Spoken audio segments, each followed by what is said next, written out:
YouTube? Welcome back to the Investing on a 9 to 5 YouTube channel. It's your boy, the Dividend Dog. It's been a while since I made a video, been busy with my normal 9 to 5 and outside of the stock market life, but wanted to make a video for you guys today and give you guys an update on some recent buys and updates in the portfolio.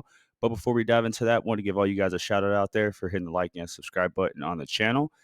We definitely see that and it's helping the page grow. We thank you guys for that. And if you're new to the channel, welcome. Don't forget to hit the like and subscribe button so you can stay up to date on our content. So let's go ahead and dive into our first ticker, Innovative Industrial Properties, ticker IIPR. I really like these guys right now with the regulation of the cannabis industry. I think it's a sought out sector right now that's very, very undervalued. And these guys here are a REIT. You guys know I'm really big into the real estate market and the stock market. Obviously, you guys know that REITs by law have to pay out 90% of their income to investors in the form of a dividend. So let's take a look at IIPR. Their price right now, I think around like 70, 71 bucks right now, closed out on Friday. Thursday night here is when I took a snippet of it. They got them 86% undervalued here, 5-year return at 159%. The past 1 year, they're down 43%, as you guys can see here, which is definitely a huge alert on my radar just to take a look at. So just to look at IIPR as a company and who they are and what they do and how they make their money. So once again, they're a REIT.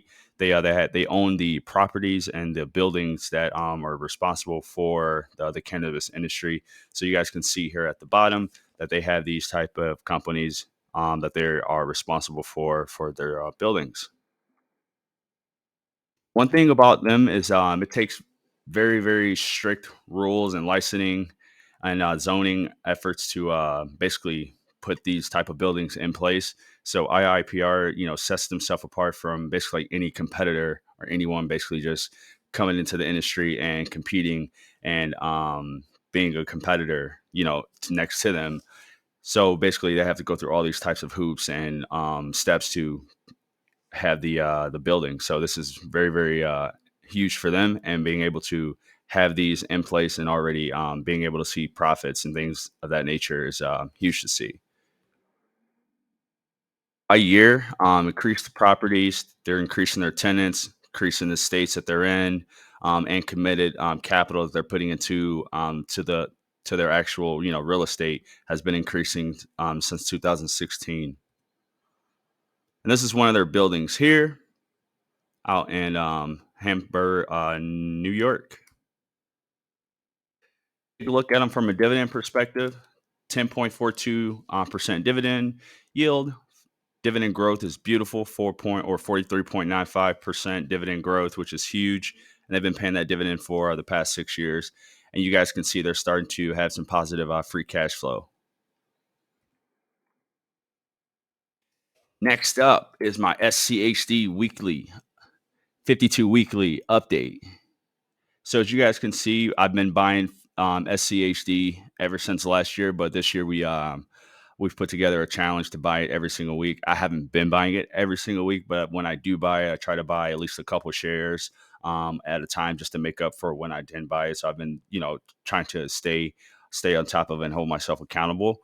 With the challenge. Now, right now I'm up to date. We're at 62.36 shares. I think the last time we were at 51.53. So right now, price right now is same price it was at same at the last time I think we made the video. As you guys can see, it's just been consolidating across here in the 70s, and it'll drop below $69 here per share. Next up on my list, going along with VICI Properties. So you guys know it's VICI, it's the casino, leisure REIT that's out. Basically, they own everything out in Vegas. They own some casinos up in Canada. They just acquired 4 more properties, international gaming, leisure properties up there. Right now with this one, we're at 50 shares. Going along, trying to get 100 shares in this one as well. Beautiful revenue growth for this company. VICI, and they got some big things planned, for the future out in Vegas. And once I mention again, they acquired 4 properties out in Alberta, Canada, on a sales leaseback with Century Casinos.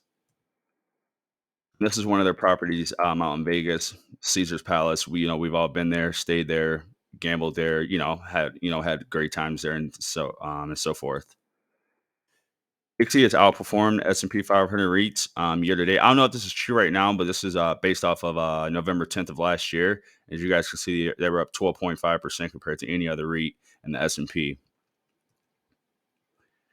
So next up on my list here is ADC, Agree Realty Corporation. The price right now at $66. It's a monthly REIT. As you guys can see, the past 5 years, it's at 61.6 return. 3 years is at 25.2% return, and then this past year it's 0.2 return, and so on. As you guys can see, it's consolidating at a good buy time, I think, right now from a price action standpoint. But just to talk about who they are, so they're focused on industry leading retailers. They have over about 1,900 properties. So they focus on BOPIS, which is buy online, pick up in store locker pickups, and in store order kiosks. So they're really focused on companies that are experience based, where the customer has to get up and go and be able to provide a service to get their product, which makes them very e-commerce resistant and recession resistant as well. As you guys can see, who their tenants are on the right here. You got Walmart, Dollar General, Tractor Supply, Best Buy, Kroger, and so on. CVS, Sherman Williams, the Home Depot, Gerber Collision, AutoZone. These are all industrial, retailers that are leading in their industry, and they are very, very resilient proof to any type of economic downturn. I think, especially companies like Gerber Collision. I mean, that company is really responsible for a lot of collision repair work, glass work when our cars have to go into body shops after it gets into an accident. And unfortunately, accidents happen every single day. But companies like this are in place to make sure our cars get back in the tip top shape, as before they got into the accident and so on. O'Reilly Auto Parts, AutoZone, Goodyear, things of that nature. Walmart, you guys know Walmarts are everywhere. Kroger, Best Buy, things like that. So really huge, sectors that they are into, different ones. And you guys can see these are the top ones that they're into. And I also like that they own some Chick-fil-A's too. They don't own, like, they're not like the actual operators within it, but they own the buildings that the Chick-fil-A's are in. So therefore, Chick-fil-A has to pay them rent every single month to give us, the investors, every single month, essentially, if we're looking at it that way. And then this is how they're broken down, from like a national super regional retailer. So once again, they're all in top retail companies. There's Chick-fil-A there. You got Costco, Ulta, Starbucks, all top places. And this is just a breakdown of the BOPIS of their three sectors of how they pick their companies. And these companies all have to perform in sort of some type of way, of form, fashion of these ways to provide to the service to the customers. Then, their recent quarterly funds came out. Their FFO is what we really judge them on, increased by 1% or 2%, and which surprised them, analysts, which is good to see. So from a revenue perspective, as you guys can see, they've increased their revenue every single year, which is awesome to see. That's kind of how way you would look at it, as you would want your dividend income and income in your portfolio to increase as well. Looking at it from a target standpoint, from a price point, is 16% undervalued. Analysts got it going for $76.65. Price to earnings is at 37. It's got a $6.35 billion market cap, 4.41 dividend yield, in between that 2 and 5%, the way that I like it. So check mark on my book. And then it's got that dividend growth at 5.65%, which I can see that they are going to continue to grow based off of the companies that they own. And with their earnings report, they've been growing the dividend for 3 years. So I want to get in early and can ride that wave up on the dividend streaks. And as you guys can see, I only have right now 4.738 shares. Looking to gain more here as the year goes on. Once again, the dividend is 134 consecutive months paying this dividend, which gives them an average AAFFO payout ratio of 76% over the last 10 years. Gives them a 10-year compound annual growth rate of 6%, which is awesome. Next up on my list is CVS. We all know who CVS is. They are the wellness company that's on every single corner of our streets. We go there when we're sick or need anything done as far as deodorant or lotions or any type of home care needs. But their three stools they really stand on healthcare benefits. They got Aetna, the healthcare services, and obviously the pharmacy and consumer wellness space. Right now, 71% dividend grade from Dividend Tracker. They're priced at 69.38, and right now a 9.5 rating here from Fidelity's rating as well, which is huge to see. Fidelity's got them at a 97% undervalued, high quality company. Financial stability is very healthy. And they're in the healthcare industry. They're at $88.95 billion market cap, and they're at a 22.84 PE ratio, which is good to see.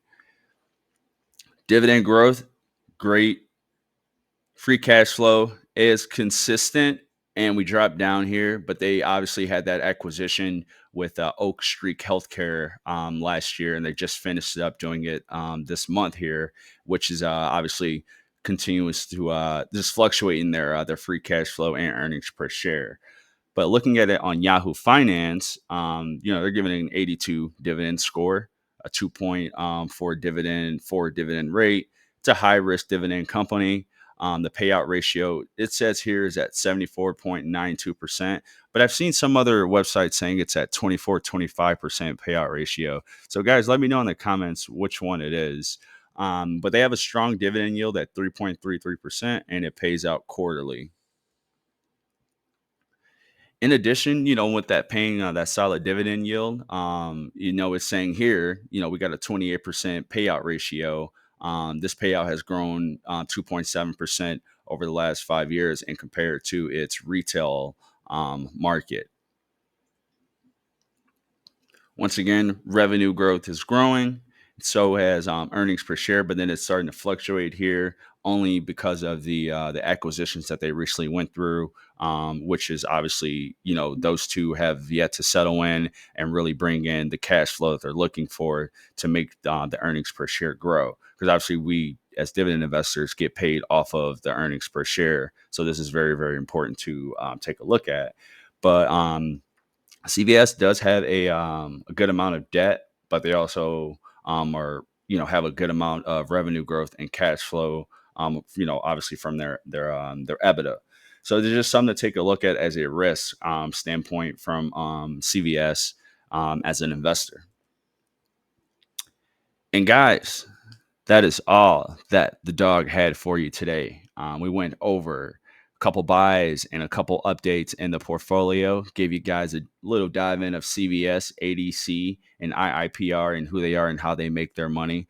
Now, I'm not telling you guys to go out and load this up in your portfolio. Obviously, this is not financial advice.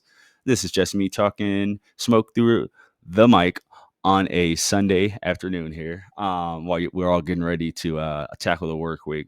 But in all seriousness, guys, take a look at these stocks. I really think they're undervalued. And if you're adding along to the SCHD challenge out there, let me know in the comments how many shares you got. Kudos to you starting the journey here. SCHD is at a great price here to accumulate some shares and so on, guys. So once again, it's the Dividend Dog here on the Investing on a 9 to 5 YouTube channel. And if you're new to the channel, don't forget to hit the like and subscribe button so you do not miss out on any future updated content. And I will catch you guys on the next video. I'm out.